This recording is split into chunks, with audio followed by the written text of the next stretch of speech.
27-28ના દિવસે આપણે શાળા પ્રવેશોત્સવ કરવા જઈ રહ્યા છે, ત્યારે નવા આવનાર બાળકો એ ખૂબ સારી પ્રગતિ કરે એના માટે કરીને એને સારું ઇન્ફ્રાસ્ટ્રક્ચર મળે, સારી પ્રગતિ કરી શકે, સારું એજ્યુકેશન લઈ શકે, એના માટે નગર પ્રાથમિક શિક્ષણ સમિતિએ આજે શાળા પ્રવેશોત્સવ માટેની એક પ્રેસ કોન્ફરન્સ રાખેલી. એની અંદર આપ સર્વે મીડિયાના મિત્રોને હું આવકારું છું, આભાર વ્યક્ત કરું છું અને આપના માધ્યમથી નવા બાળકો હજુ નગર પ્રાથમિક શિક્ષણ સમિતિની શાળાઓમાં જોડાય એના માટે અનુરોધ કરું છું.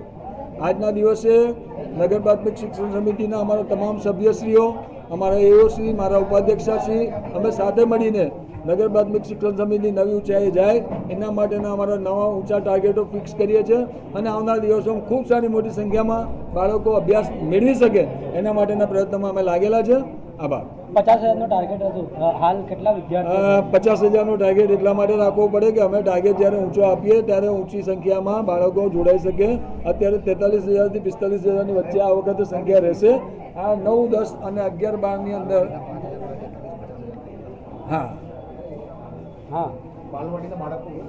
તો બાલવાડીના બાળકો એડ કરતા 50,000ની સંખ્યામાં અમે પહોંચી રહ્યા છે અને બાલવાડી અને 9, 10ની સંખ્યા એડ કરીએ તો અમે 50,000ની સંખ્યા પર પહોંચી રહીએ છીએ.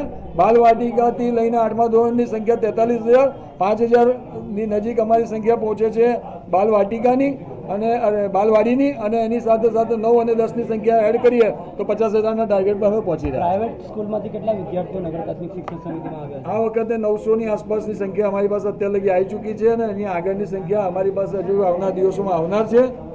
100% અમે કહીએ છીએ કે પ્રાઇવેટ સ્કૂલોમાંથી મોટી સંખ્યામાં બાળકો અમારી જોડે જ્યાં જોડાઈ રહ્યા છે એ બધા બાળકોના વાલીઓને અમે આવકારીએ છીએ, બાળકોને આવકારીએ છીએ અને સારામાં સારું શિક્ષણ, ઉચ્ચ શિક્ષણ મળે એના માટેના અમે પ્રયત્નશીલ છે. ડ્રોપ આઉટ રેશિયો કેટલું આ વખતે? ડ્રોપ આઉટ રેશિયો 1 છે, પણ એ ડ્રોપ આઉટ રેશિયો નહીવત છે. જ્યારે 34%થી અમે શરૂઆત કરી હતી, આજે 1.5%ની આસપાસનો ડ્રોપ આઉટ રેશિયો એ નહીવત પર લઈ આવીને અમે લોકો આ કામગીરીમાં લાગેલા છે. આવનાર દિવસોમાં ઝીરો કરવાની તૈયારી અમારી 100%.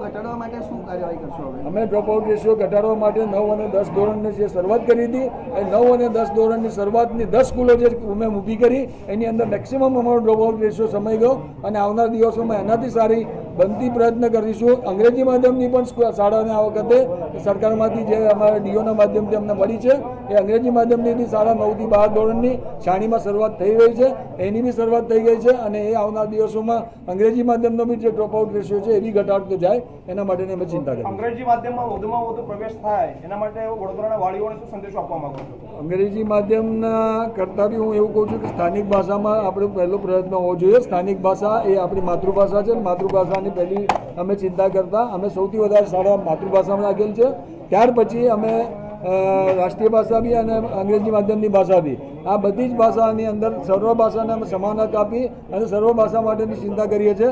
પણ સાથે સાથે અમે એટલું 100% કહીએ છીએ કે આવનાર દિવસોમાં ડ્રોપઆઉટ રેશિયો ઓછો કરવા માટે અમારે જે બી ભાષાની જે બી સ્કૂલો વધારવી પડશે એના માટેના અમે પ્રયત્નશીલ છે.